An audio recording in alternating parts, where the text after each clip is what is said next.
part of the seller's disclosure statement is the residential lead-based paint hazards disclosure form.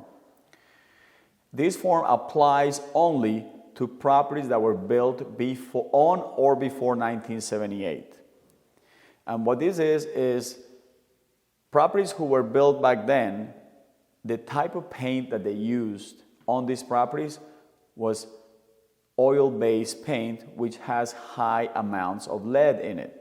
And as you know, lead is very dangerous to kids because if they consume this paint, they could get intoxicated and it could cause a lot of health issues.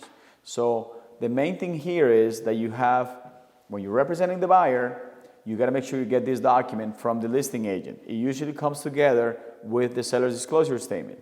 And this is where the seller says that he has no knowledge or has knowledge about lead-based paint hazards on the property, if he has any records or reports of lead-based paint on the property.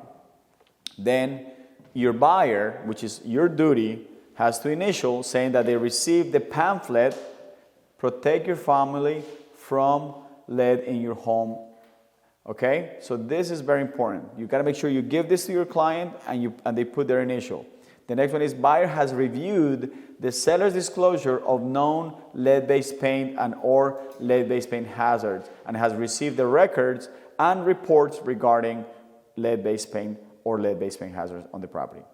Okay? And then the other one is buyer has received a 10-day opportunity or mutually agreed upon period to conduct a risk assessment or inspection for the presence of lead-based paint and or lead-based paint hazards. And then fourth, he or she has waived the opportunity to conduct an inspection. Okay?